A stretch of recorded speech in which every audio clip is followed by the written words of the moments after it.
Hello and welcome everyone. मेरा नाम है अंकित मिश्रा और आप देख रहे हैं वेदांत बायोलॉजी। वेदांत बायोलॉजी के इस वीडियो सेगमेंट में आज हम लोग बात करने वाले हैं एक बहुत ही कमाल के और बहुत ही इम्पोर्टेंट टॉपिक के बारे में, जिसका नाम है C3 साइकिल।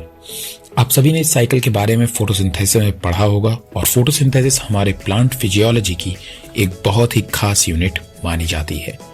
अगर मैं बात करूं यहाँ पे आपके सामने C3 साइकिल की, तो C3 साइकिल को हम लोग dark reaction kelvin Benson cycle के भी नाम से जानते हैं। आइए जानते हैं कि आखिर इसे क्यों डार्क रिएक्शन या फिर C3 साइकिल या फिर डिफरेंट टाइप की चीजों से हम लोग जानते हैं। जैसा कि आप सब जानते हैं कि C3 साइकिल जो होता है उसमें तकरीबन 3 स्टेप्स बिलोंग करती हैं। पहली स्टेप जो होती है वो होती है आपकी कार्बोक्सिलेशन, दूसरी स्टेप होती है रिडक्शन और तीसरी स्टेप होती है रीजनरेशन। तो सबसे पहले आइए हम इस साइकिल को शुरू करते हैं और बाद में बात करेंगे कि आखिर इनमें से कौन सी फेज कार्बोक्सिलेशन है, कौन सी फेज आपकी रिडक्शन है और कौन सी फेज रीजनरेशन है। तो सबसे पहले टॉपिक को स्टार्ट करते हैं और जानते हैं। आपके सामने सबसे पहला आने वाला मॉलिक्यूल है रिबुलोस 1,5 बिसफॉस्फेट। रिबुलोस 1,5 बिसफॉस्फेट जो होता है, अगर आप यहाँ पे देखिए तो यहाँ पे कार्बन नंबर 1 पे और कार्बन नंबर 5 पे आपको फॉस्फेट ग्रुप दिखाई दे रहा है। 2 ग्रुप होने के कारण इसे हम लोग बिसफॉस्फेट के नाम से जानते हैं। जनरली ये हमारा रिबुलोस होता है जो एक शुगर की तरह भी जाना जाता है, लेकिन यहाँ पे हम इसे रिबुलोस 1,5 बिसफॉस्फेट के नाम से जानते हैं। और ये रिबुलोस 1,5 बिसफॉस्फेट तकरीबन 5 कार्बन का बना हुआ होता है। दरअसल ये जो हमारा रिबुलोस 1,5 बिसफॉस्फेट होता है, ये हमारा कार्बन डाइऑक्साइड एक्सेप्टर होता है। मतलब ये कार्बन डाइऑक्साइड से रिएक्शन करता है, इसीलिए एटमॉस्फेयर से आने वाली कार्बन डाइऑक्साइड से ये रिएक्शन कर लेते हैं किस एंजाइम की प्रेजेंस में, रिबुलोस 1,5 बाइफॉस्फेट कार्बोक्सिलेज से। तो रिबुलोस 1,5 बाइफॉस्फेट कार्बोक्सिलेज से ये रिएक्शन करते हैं, जिसको शॉर्ट में हम लोग रुबिस्को के नाम से भी जानते हैं। रुबिस्को एक ऐसा एंजाइम है जो इस पूरे अर्थ पे पाया जाने वाला सबसे ज्यादा पाया जाने वाला एंजाइम है। रुबिस्को के पास में 2 तरीके की प्रोसीजर्स होती है, फॉलो करता है।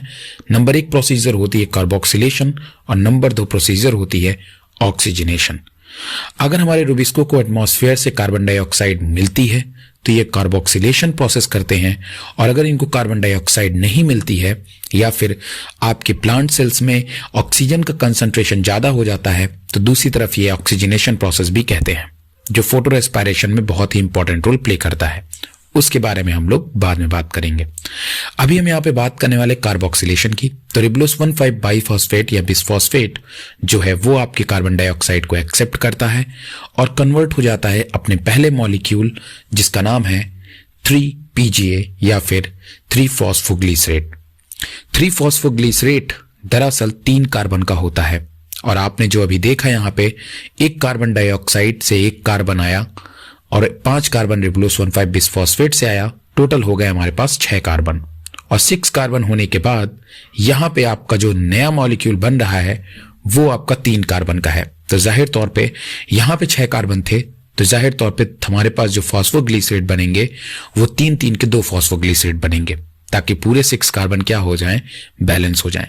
तो यहां पे आप देखिए कि यहां पे 3 कार्बन किसके लिए दिखाया जा रहा है, 3 फॉस्फोग्लिसरेट के लिए, और 2 मॉलिक्यूल मतलब 3 कार्बन के 2 फॉस्फोग्लिसरेट बनेंगे। मतलब अभी भी हमारे पास टोटल 6 जो कार्बन है वो हैं।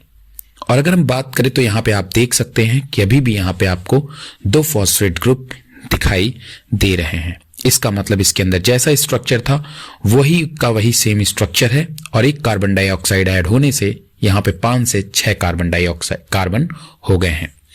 अगर हम आगे देखें तो दोबारा क्या होता है कि इस फेज के बाद यहां पे क्या होता है कि एटीपी से एडीपी यूटिलाइज होती है, मतलब कि एटीपी यूटिलाइज होती है और आपकी एडीपी बन जाती है। तो जाहिर तौर पे इस फॉस्फोग्लिसरेट से जो आपका एक एटीपी है वो जाकर के ऐड हो जाता है एक नया एटीपी। मतलब कि अगर मैं बात करूं तो यहां पे आपको एक ही मॉलिक्यूल केवल पीजीए का दिखाया जा रहा है चेंज होते हुए, जबकि दरअसल ये टोटल कितने चेंज होते हैं, 2।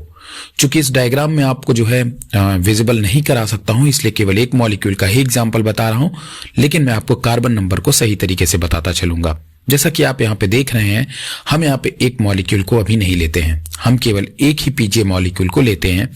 एक पीजीए मॉलिक्यूल जो है एटीपी की मदद से, इसमें एक एटीपी की मदद से, एक एटीपी आप अगर देखें तो एक फॉस्फेट एक्स्ट्रा यहाँ पे ऐड हो जा रहा है, जिससे कि आप यहाँ पे देख सकते हैं कि अगर आप फॉस्फोग्लिसरेट को देखेंगे तो इसके तीसरे नंबर के कार्बन पे आपको फॉस्फोग्लिसरेट दिखाई देगा, लेकिन अब इसके तीसरे नंबर के कार्बन पे भी फॉस्फोग्लिसरेट हो जाता है और पहले नंबर के कार्बन पे भी फॉस्फोग्लिसरेट होता है। इसलिए ये अब फॉस्फोग्लिसरेट से 1,3 बाइफॉस्फेट या बिसफॉस्फोग्लिसरेट बन जाता है। 1,3 बिसफॉस्फोग्लिसरेट बनने के बाद इनका रिडक्शन हो जाता है। रिडक्शन होने के लिए जो सबसे जरूरी प्रोसेस होती है वो होती है NADPH, जो आप सबको पता है कि NADPH और ATP वही है जो अभी अभी हमें लाइट रिएक्शन से मिली हुई थी।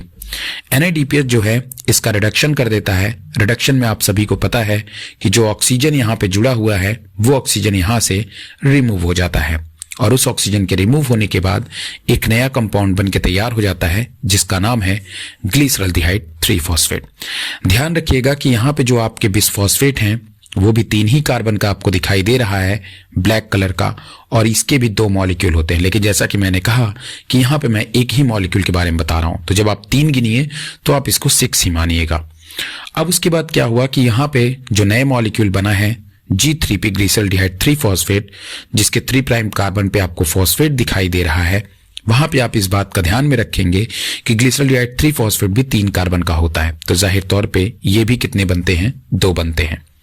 यहां पे क्या होता है कि एक कार्बन जो है वो मूव करके बाहर निकल जाता है, जो कि आगे जाकर के यही कार्बन ग्लूकोज या सुक्रोज बनाने में मदद करने वाला है, स्टार्च बनाने में मदद करने वाला है। उसके बाद बचे 3 तो ये हैं और 3 एक दूसरे मॉलिक्यूल के भी रहेंगे, क्योंकि जैसा कि मैंने कहा कि ये जो आपको मॉलिक्यूल दिखाई दे रहा है ये केवल मैंने एक दिखाया है, बट इसकी जैसे 2 हैं। तो एक बात बताइए, 3 दूनी 6 हमारे पास में कार्बन थे और उसमें से एक कार्बन निकल गया, तो हमारे पास में कितने बचे, 5 कार्बन। 5 कार्बन यहां से जो है दोबारा से रीजनरेशन के लिए चले जाते हैं और यहां से प्रोसेस शुरू होती है रीजनरेशन। रीजनरेशन की प्रोसेस में जैसा कि आप देख रहे हैं कि 6 में से एक कार्बन बाहर चला गया और 5 कार्बन वापस लौट करके चले गए, जो कि रिबुलोस 5 बाइफॉस्फेट बनाते हैं। रिबुलोस 5 बाइफॉस्फेट में आपको केवल 5वें नंबर के कार्बन पे ही फॉस्फेट दिखाई देता है, लेकिन उसके बाद इसमें ATP का फिर से इस्तेमाल होता है और एक नया फॉस्फेट, ATP मतलब यहां से एक फॉस्फेट मूव करके अगेन जो है ये ATP जो है एक और फॉस्फेट जोड़ देता है, जिससे कि दोबारा से रिबुलोस 1,5 बाइफॉस्फेट बन के तैयार हो जाता है। तो इस तरीके से आपने देखा कि रीजनरेशन से 5 कार्बन का बिसफॉस्फेट फिर से तैयार हो जाता है और केल्विन साइकिल दोबारा रन करती है। इस तरह से ये केल्विन साइकिल 6 बार रन करेगी और 6 कार्बन मॉलिक्यूल को यहाँ पे ऐड करेगी, क्योंकि जब ये एक बार चल रही है तो एक कार्बन मॉलिक्यूल ऐड हो रहा है, तो ये 6 टाइम चलेगी तो 6 कार्बन मॉलिक्यूल ऐड हो जाएंगे और इस तरीके से यहाँ पे एक स्टार्च बनाने का पूरा जो आपको मॉलिक्यूल चाहिए कार्बन का वो बन के तैयार हो जाएगा।